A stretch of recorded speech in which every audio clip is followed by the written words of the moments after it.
Hello, friends, and happy Wednesday. Wow, first week of September. Can you believe it? It just feels like we just started the year and we're already going into the end of 2023 here. Well, welcome to today's live level up conversation. Whether you're tuning in live and seeing me live right here or catching me on replay, thank you so much for joining me today. Let's dive right in.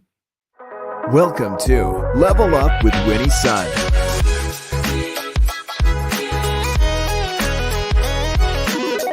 Market updates. Speed round. Award-winning financial pro. And now, get ready. I present to you Level Up with Winnie Sun. Hello, friends. It's great to see you and so many of you joining from all the different platforms. It's wonderful to have you back on the show. Yeah, I hope you had a wonderful Labor Day weekend. I will tell you, I took a few days off, took the kids out. We even went on a boat ride in San Diego. It was really, really well. It was really, really necessary and much needed. And let me tell you, I feel so energized. I have this motto that you need to slow down sometimes in order to speed up. And this was definitely one way to do it. All right, for those of you who are brand new to the show, hello, I'm Winnie Sun, your host, an award-winning financial pro, a Forbes contributor, and a CNBC council member. And yep, we are streaming here live on over half a dozen social media platforms, including Modern Mom. It is great to have you here. Please jump in, take a moment, say hello, introduce yourself. I mean, we're in a fall now. I'm excited. I love the cooler weather here in Southern California. I'm not sure how your weather is, so let me know how it is in your zip code. But yeah, I mean, it's one of those days, right? One of those days, first week of September. Let's tee it up and tell you how the market's doing currently. Now, I wish I had better news, but unfortunately, as you're seeing on the screen, triple down day across the board. Dow is currently down 268 points. The Nasdaq is currently down 180 points, and the S&P 500 is also down over 40 points as well. But the market's not closed. We've got a few more hours to go. Hopefully, it'll come back and improve a little bit. But so far, September is looking kind of sluggish. Yeah, unfortunately, the stock market decline. There's a lot of concerns about whether the Fed will deliver another rate hike this month. The Federal Reserve, as you know, has indicated that there is definitely potential for further interest rate hikes before the end of 2023 here. So we're seeing some challenges in the technology sector. A lot of the names that you're very familiar with, Nvidia and other ones, are unfortunately down today. And part of that reason is, of course, the concern of economic data that's come out. And interesting enough, you would think, well, is the economic data negative? Not so fast. Actually, it was strong economic data because strong economic data also could translate to higher rate increases on interest rates, to help mitigate, of course, inflation, because inflation continues to be a concern here in the United States. So the recent economic data came out, particularly in the services and manufacturing sectors, really were very positive. And perhaps this is what's driving some of the concerns about the likelihood of another rate hike before year end. Now, traders are currently pricing in, as you're seeing today with the market down across the board, a 91% chance that the central bank will maintain its rates at its upcoming meeting this month. But that doesn't mean that they think that rates won't be going up again before the end of the year. So you're seeing some indecisiveness, I should say, and also some negativity in the financial markets. The Federal Reserve stance on, and of course, oil prices continue to give us some pressure. Oil prices have risen recently. This is primarily influenced by supply cuts by Saudi Arabia and, of course, Russia, and the potential impact of headline inflation and future rate hikes. Yeah. So, unfortunately, rate hikes are necessary, but if you're looking to purchase a new home, or if you're looking to refinance, or if you have credit card debt, increases in interest rates just no bueno, no love, and certainly will create havoc on your monthly budget. It's something that I know many of us agree we don't want to see. All right, let's segue though over to the story that's coming out on the East Coast. For my friends in New York City, you might be experiencing this now already, especially if you are an owner of a short term rental. For short term rental, for those of you who aren't familiar with that term, is another word for like Airbnb or VRBO or things like that. So New York City is putting a crackdown on Airbnb and short term rentals and VRBOs.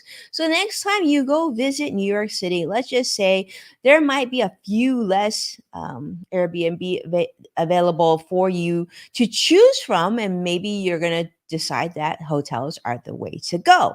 Well, recent regulations are specifically targeting Airbnbs and other short-term rentals.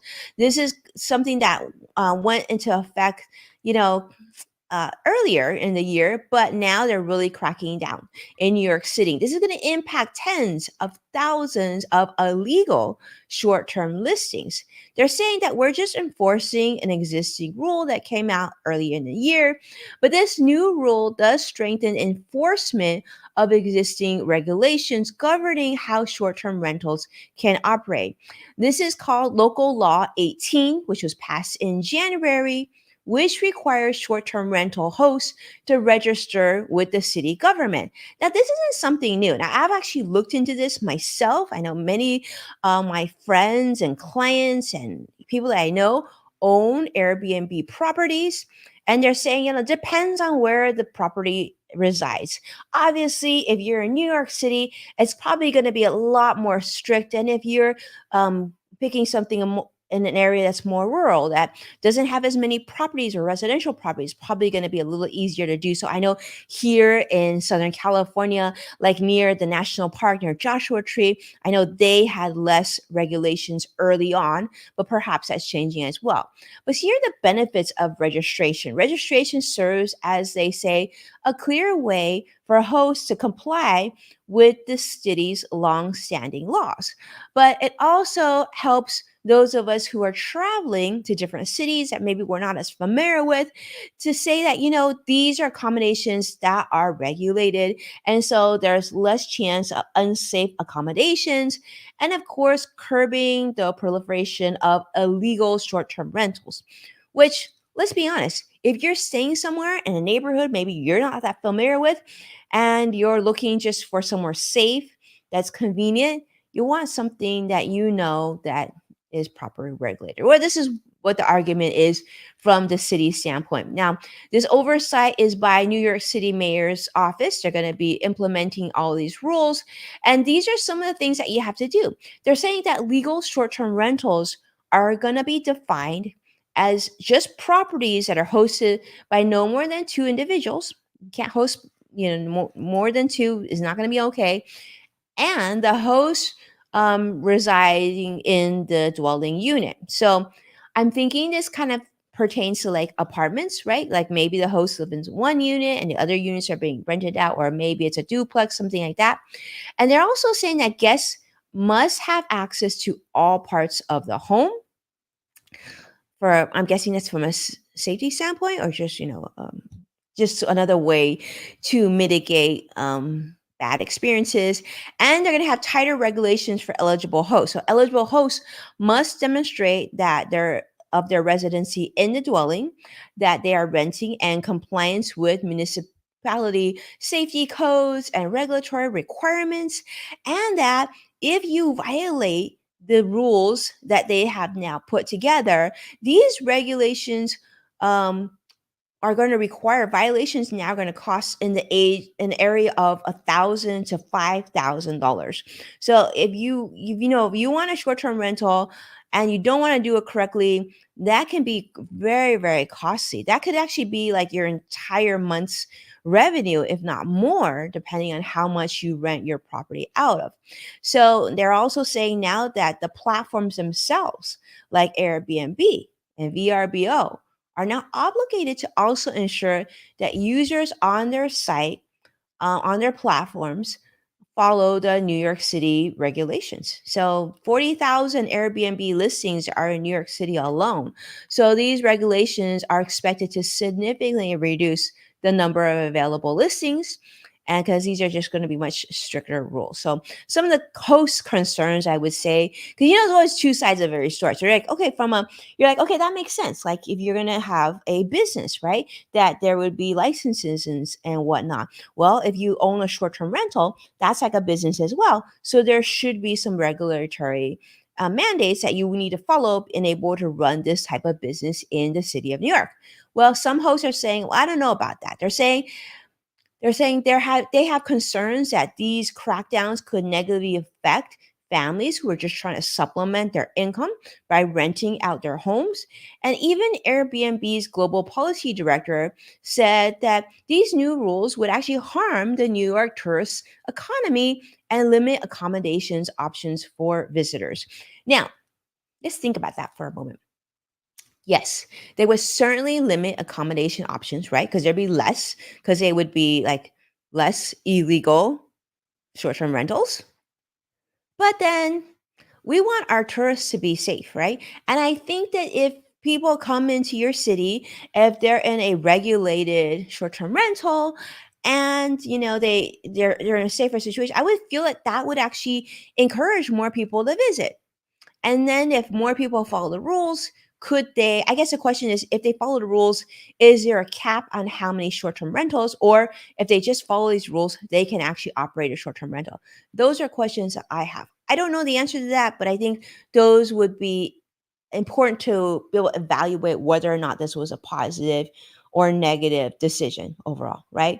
So this is not something new. In fact, many US cities, such as here in Southern California, Santa Monica, Philadelphia, and San Francisco, many places have very strict regulations. Sometimes, regulating these short term rentals. I know San Diego is very strict about how many that are allowed in residential areas. But yeah, it's just these are just ways.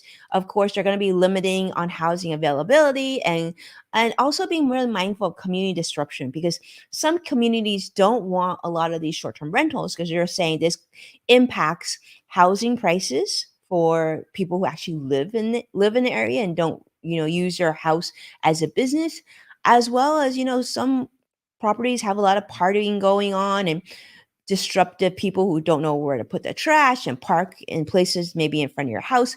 So there's a lot of community complaints. This is not something new. Anybody who lives in a community knows that there's like the homeowners association that can be cause issues or help the community depending on where you live. And if you've ever checked out the website next door, you know just how many complaints can come from any specific neighborhood. So nothing new, but still very interesting nonetheless. All right, let's segue over to our next story about Elon Musk. Now, we talked about earlier about increasing interest rates. Well, if you think that borrowing money is just for normies like you and I, like normal people, think again, because Elon Musk actually has a $1 billion loan from SpaceX. All right. So Elon Musk, after doing some research on this story, I found that he sort of sometimes uses his other businesses to borrow and serve as banks for his other businesses. In fact, Musk secured a $1 billion loan from his aerospace company SpaceX in October of last year. Now, this sort of coincided with the acquisition of Twitter, which he has now renamed eloquently X. Now, the loan backed by SpaceX, backed by some of Elon Musk's own shares of SpaceX, he did, of course, repay the loan with interest in November of the same year. So it wasn't like the loan was for that long. But to give you an idea, is despite the loan repayment, this financial transaction actually drew a significant portion of SpaceX revenues, right? It's $1 billion loan. And at the end of the previous year, SpaceX had approximately $4.7 billion in cash and securities. But that's not all. Elon has also used Tesla stock sales to fund Twitter's acquisition.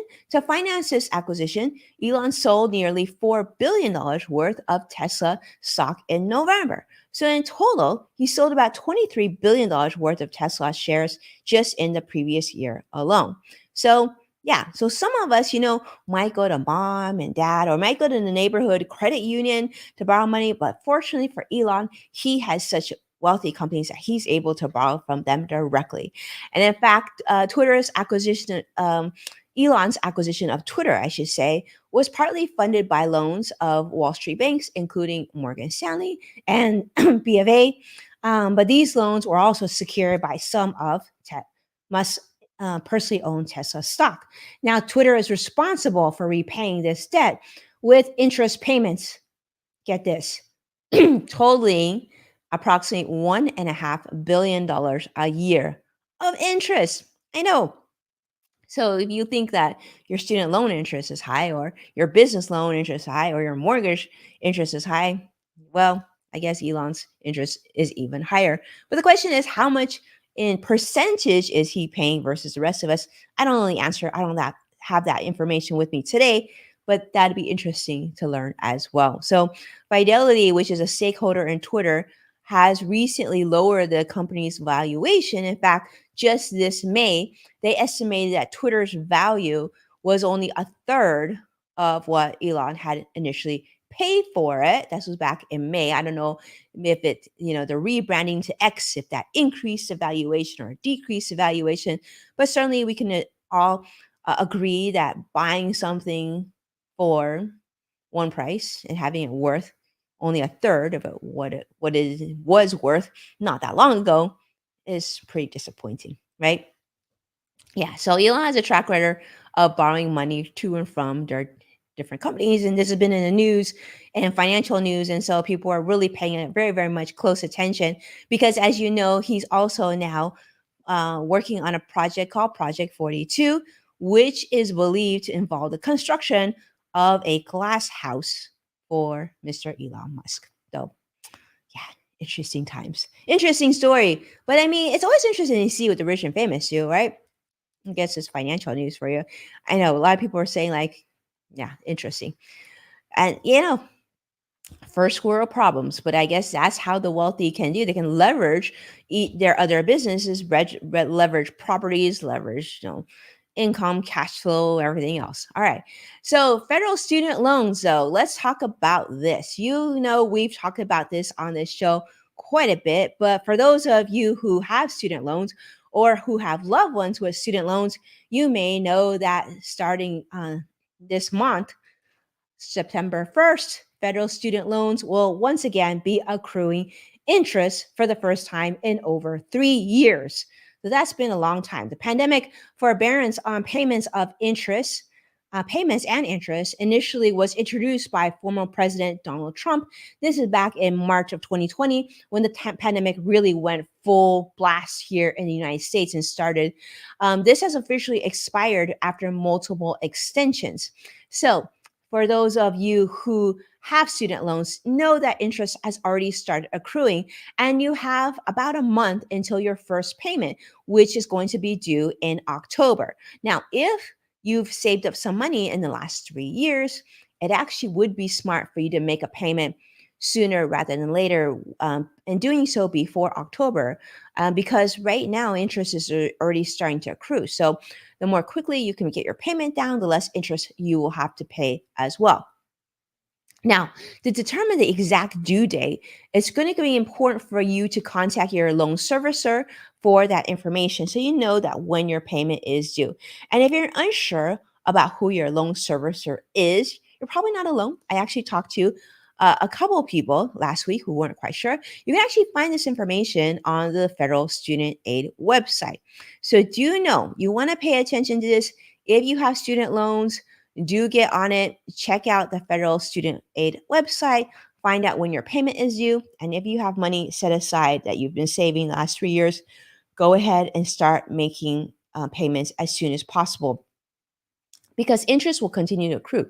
So staying current with payments is going to be very, very smart. So until September 30th of 2024, late or missed payments will not result in delinquency or negative credit reporting, but interest will continue to be due. So if you're having trouble making payments, do know that there are certainly some options out there. You want to take a look and do a quick Google search on the SAVE program, which is a saving on variable saving on valuable education, which is a SAVE program. That's an income-driven repayment plan. So just do some research. There's a lot of options, especially for those of you who earn less than $32,800 a year. So that's $32,800 a year. You may even qualify for a $0 monthly payment.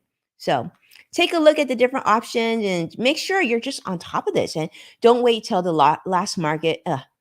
Don't wait until the last minute to see how much you owe and when everything is due. Yeah, you don't want to do that. And you definitely want to make sure you keep on top of all student loan payments. All right. All right. Let's jump in. Take a look at where the market is before we close shop here. The Dow is currently down 265 points. NASDAQ is down 175 points.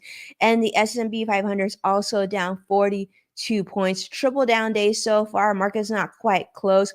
We've got a few more hours to go. So definitely know, and hopefully things will turn around. But I suspect today will probably end the negative today. Just looks that way for what we're seeing right now. But thank you so much, my friends, for tuning in and being here on our, I guess, yeah, I think it's our first episode here in September of 2023, and being part of the Level Up Live community and family. It's great to have you. If you found this video helpful, give us a thumbs up, please, and hit that like button. And of course, hit subscribe so you can keep on top of our latest episodes. And as a reminder, you can find full episodes of Level Up with Winnie Sun on NASDAQ, Amazon Fire, and many other streaming platforms. And you can check out Yes Factor, which is our podcast called Yes Factor with Winnie Sun, which is on Apple Podcasts and the LinkedIn Podcast Network. Thank you so much for tuning in. Thank you so much for your support and your friendship. We'll return again this week for even more insight. Until then, have a beautiful day, stay well, and take care. Bye-bye now.